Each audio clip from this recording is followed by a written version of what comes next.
अस्सलामुअलैकुम। मैं जुलेखा अरफात जुलेखास किचन से। तो चलिए आज हम बनाते हैं रमज़ान स्पेशल यानी कि इफ्तार स्पेशल में मज़ेदार सी क्रीमी चीज़ी चिकन फहीटा पार्सल्स। ओहो हो, आप देख सकते हैं माशाल्लाह बहुत ही लजीज है, बहुत ही क्रीमी और चीज़ी है और बहुत ही डिलिशियस है। अगर आप ये नहीं बनाइएगा तो आप बहुत ही बढ़िया रेसिपी मिस कर जाओगे। ट्रस्ट मी, इतनी मज़ेदार बनती है और झटपट भी घर पर बनती है। तो चलिए बनाते हैं आज की रेसिपी। साधारण यानी ऑर्डिनरी इंग्रेडिएंट से एक्स्ट्रा ऑर्डिनरी डिश बनाते हैं आज की। चलिए, एक फ्राई पैन के अंदर थोड़ा सा तेल डाल दीजिए और चारों तरफ फैला दीजिए, ज्यादा मत डालिएगा। इसमें डाल दीजिए चर्बी निकाली हुई धोई हुई आधा किलो चिकन। आप ब्रेस्ट पोर्शन ले सकते हैं, मैंने थाई पोर्शन लिया है। और इसके बहुत ही छोटी छोटी पीस करा लीजिए और इसे सबसे पहले तो चला लीजिए, थोड़ा सा पका लीजिए, आधा एक मिनट। जब थोड़ा सा पक जाए एक दो बार चला लीजिएगा। हल्का कलर चेंज हो तो नमक डाल दीजिए स्वाद अनुसार। मैंने एक छोटा चाय का चम्मच डाला है। मैंने दो छोटे चाय के चम्मच कश्मीरी लाल मिर्च पाउडर डाले हैं, आप एक भी डाल सकते हैं। एक छोटे चाय का चम्मच भुना पिसा जीरा पाउडर डाल दीजिए। एक छोटा चाय का चम्मच काली मिर्चों का पाउडर। एक छोटा चाय का चम्मच मैंने यहाँ इटालियन मिक्स डाली है, आप एक से डेढ़ छोटा चाय का चम्मच डाल सकते हैं। मैंने इटालियन मिक्स डाली, आप ओरिगेनो डाल सकते हैं। मैंने डेढ़ छोटा चाय का चम्मच डाला है। उसके बाद एक छोटा चाय का चम्मच गार्लिक पाउडर डाला है। सारी चीज़ों को बहुत अच्छे से मिक्स कर लीजिए और इसका पानी छूटने दीजिए। जब थोड़ा सा पानी छूटने लगे चूल्हे को कर दीजिए स्लो आंच और ढककर इसे तकरीबन 10-12-13 मिनट तक पकने दीजिए, या तब तक पकाएं जब तक चिकन पूरी तरीके से गल नहीं जाती। चलिए 12-13 मिनट हो चुके हैं और आप देख सकते हैं पानी ऐसा कोई ज़्यादा बचा नहीं है, तब भी आप फास्ट आंच करके सुखा सकते हैं। मैंने फास्ट आंच कर दी है बट मैं ज़्यादा कुछ सुखा नहीं रही हूँ क्योंकि अभी बचा ही क्या है ना। तो मैं यहाँ डाल देती हूँ 200 ग्राम फ्रेश क्रीम।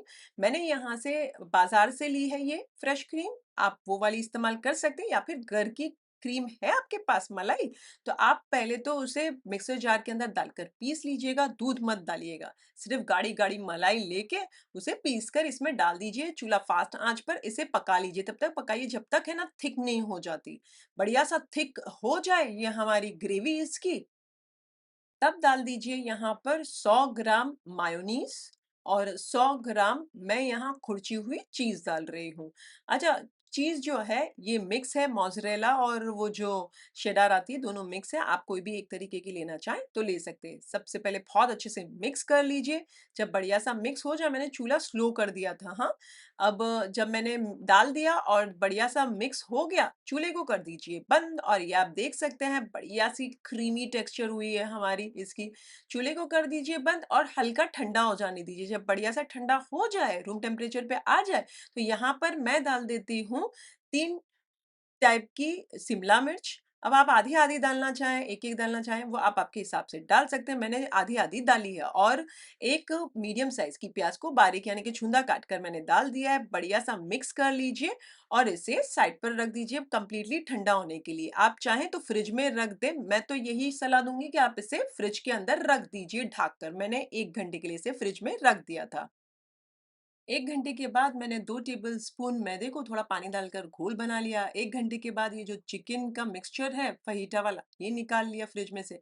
और ये है हमारी समोसे की पट्टी। मैंने रेडीमेड लिया, आप चाहें तो घर की भी ले सकते हैं। लिंक डिस्क्रिप्शन के अंदर है, आप पहले बना लीजिएगा 1-2 दिन पहले और फिर आप इसको इस्तेमाल कर सकते हैं। सबसे पहले एक शीट लीजिए।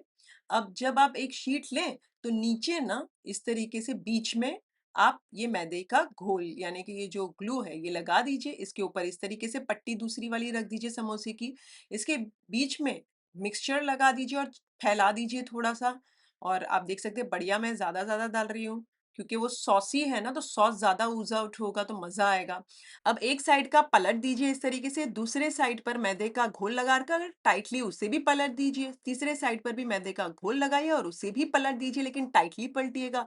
चौथे साइड पर भी घोल लगाइए मैदे का और उसे भी टाइटली पलट दीजिए। इसी तरीके से पहले वाले पे मैंने घोल नहीं लगाया है, टाइटली पलटा है और बाकी के 3 के ऊपर मैदे का आटा लगा के तीनों ओर से टाइटली पलट दीजिए।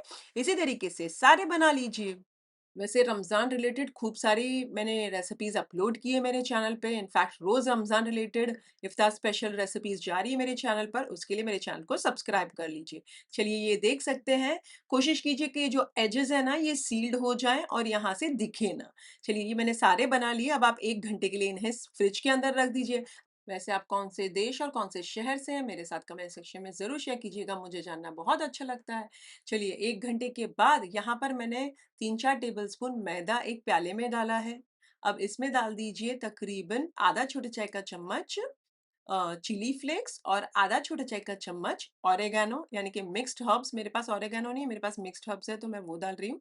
और 1/4 छोटे चाय का चम्मच नमक डालकर सबसे पहले तो मिक्स कर लीजिए और थोड़ा-सा पानी डालकर एक मीडियम टाइप का घोल बना लीजिए, ना ही पतला ना ही एकदम गाढ़ा। ये देखिए आप घोल देख सकते हैं, अभी भी हल्का-सा मुझे थोड़ा गाढ़ा लग रहा है बट तब भी मैं पहले एक बना लेती हूँ, एक ट्राई कर लीजिए। फिर अगर लगे कि थोड़ा गाढ़ा है, तो फिर मैं थोड़ा पानी डाल दूँगी। तो एक पहले लेकर बढ़िया-सा ऐसे थोड़ा-सा नितार लीजिए, आगे-पीछे उलट-पलट करके पहले तो लौटने के बाद थोड़ा-सा इसका जो भी मैदे का ये जो मिक्सचर है वो निकाल लीजिए। उसके बाद इसको ब्रेड क्रम्ब में डालें, चारों ओर से इस तरीके से वेल कोट करें और ये बन गया हमारा एक पार्सल रेडी। बट मैं थोड़ा-सा पानी उसके अंदर अभी डालकर एडजस्ट कर रही हूँ क्योंकि थोड़ा-सा और रनी होना चाहिए, इतना गाढ़ा नहीं होना चाहिए। चलिए बढ़िया सा पतला हो चुका है, आप देख सकते हैं। इसे डालिए और इसी तरीके से सारे बना लेती हूँ। अच्छा, एक पॉइंट यहाँ है कि आप जो मैदे के बैटर में डाल रहे हो ना, तो थोड़ा-सा हाथ से ना इसे पकड़ के रखिएगा, जो भी एक्सेसिव मैदे का जो बैटर है वो नीचे मैदे के अंदर गिर जाएगा। सो दैट एक ज़्यादा बैटर ना हो ना उसके ऊपर, ये आप देख सकते हैं जैसे मैंने अभी किया ना, सो दैट एक्सेसिव बैटर निकाल दें, उसके बाद चारों ओर से ब्रेड क्रम्ब में बढ़िया सा वेल कोट करें और साइड पर रखते जाएँ। इसी तरीके से सारे बना लीजिए। सारे बन जाएँ तो 1 घंटे के लिए इन्हें फ्रिज के अंदर रख दीजिए, बढ़िया सा सेट होने के लिए। आप चाहें तो इसे फ्रीज़ करके स्टोर करके भी खा सकते हैं। आप क्या कीजिए 1 घंटे के बजाय 2 घंटे इसे फ्रिज में रख दीजिए, जब बढ़िया कड़क हो जाएँ तो एयरटाइट कंटेनर के अंदर या फिर ज़िप-लॉक बैग के अंदर डाल दीजिए, ज़िप कर दीजिए और फ्रीज़र के अंदर रख दीजिए। जब भी मन करे निकालें, थौ करें और खाएँ। आप 1 से 2 हफ्ते तक रख कर खा सकते हैं। चलिए 1 घंटे के बाद मैं फ्राई कर रही हूँ, तो फ्राई पैन के अंदर तेल डाल दीजिए, हल्का-सा तेल गरम हो जाए, मीडियम आँच कर दीजिए, बिस्मिल्लाहिर्रहमानिर्रहीम बोलकर हमारे ये पार्सल्स डाल दीजिए, चिकन फ़ाहीटा पार्सल्स और इन्हें थोड़ी देर के लिए फ्राई होने दीजिए, आधे 1 मिनट के लिए। जब आधा 1 मिनट हो जाएँ, तो पलट दीजिए, उलट-पलट करते हुए इन्हें दोनों ओर से लाइट गोल्डन ब्राउन हो जाएँ, तो निकाल कर, नितार कर आप टिश्यू पेपर के ऊपर रख सकते हैं। मैं टिश्यू पेपर के ऊपर नहीं रखी हूँ और मैंने जो छन्नी है, उसके ऊपर रख दी हूँ। तो बढ़िया से पक गए, निकाल लीजिए। इसी तरीके से बैचेज़ में मीडियम आँच पर फ्राई कर लीजिए। यहाँ एक इम्पॉर्टेंट टिप देनी है मुझे आपको कि अगर आप फ्राइंग कर रहे हैं, उससे पहले आप देख लीजिए कि चारों कॉर्नर्स जो एक-एक पैक पार्सल या पैकेट जो कह रहे हैं, उसके यहाँ अंदर होल दिखना नहीं चाहिए। अगर आपको दिख रहा है, तो एक मैदे का घोल बना लीजिए या आपके पास पड़ा होगा जो एकदम स्टार्ट में हमने मैदे के घोल से इसे रैप किया था हम सारी पट्टियों को, वो मैदे के होल से चारों जो होल्स हैं, उन्हें सील कर दीजिए सो दैट आप जब फ्राई करेंगे ना, तो ये जो हमारा ग्रेवी कहिए या फिर जो मिक्सचर है, बाहर ooze आउट नहीं होगा। तो ये बन गए हैं मेरे चिकन फ़ाहीटा पार्सल्स, बहुत ही मज़ेदार है। मैं आपको एक दिखा भी देती हूँ, इनफैक्ट सुना देती हूँ। ये देखिए, क्या बढ़िया से सुपर क्रिस्पी है बाहर से और अंदर से बड़े लज़ीज़ हैं। गरमा-गरम इन्हें प्लेट पर डालें और इन्हें सर्व कीजिए। आप चाहें तो टमाटर सॉस के साथ सर्व कीजिए या फिर कोई हरी चटनी या फिर आप कोई डिप के साथ, मायो डिप के साथ सर्व कर सकते हैं। चलिए मैं आपको एक खोलकर दिखा देती हूँ। बिस्मिल्लाहिर्रहमानिर्रहीम। ये देख सकते हैं क्या बढ़िया दिखते हैं और ये खोल लेते हैं। माशाल्लाह! कितने ही क्रीमी हैं। तो ये बन गया हमारा क्रीमी चिकन फ़ाहीटा पार्सल्स, एकदम चीज़ी भी और बहुत ही लज़ीज़ है। आप अगर नहीं बनाओगे तो बहुत ही बढ़िया रेसिपी मिस कर जाओगे। इतना डिलिशियस लगता है, ज़्यादा स्पाइसी नहीं है लेकिन बहुत ही मज़ेदार लगता है। एकदम हटके रेसिपी लगती है, तो आप ज़रूर बनाइएगा। अगर आप ये रेसिपी बनाएँ तो मेरे साथ कमेंट सेक्शन में ज़रूर शेयर कीजिएगा कि आपको कैसी लगी। आपके फीडबैक्स जानना मुझे बहुत अच्छा लगता है। इनफैक्ट वो मुझे मोटिवेट करते हैं और ऐसी डिफरेंट स्टाइल्स की रेसिपीज़ बनाने के लिए। अच्छा, अगर आपको ये रेसिपी अच्छी लगी तो एक लाइक तो बनता है, एक लाइक कर दीजिए इस वाले वीडियो को। उससे ज़्यादा अच्छी लगी तो अपने फैमिली और फ्रेंड्स में इस वाले वीडियो के लिंक ज़रूर से फॉरवर्ड कीजिएगा। अगर आप इंस्टाग्राम पर बनाकर मुझे टैग भी करना चाहते हैं, बेशक कीजिए। मेरा इंस्टाग्राम आईडी है ज़ुलेखास किचन रेसिपीज़। फिर से हाज़िर होंगी नई शानदार, दमदार, मज़ेदार, लज़्ज़तदार रेसिपी के साथ। अंटिल देन टेक केयर, अल्लाह हाफ़िज़, बाय बाय, एन्जॉय।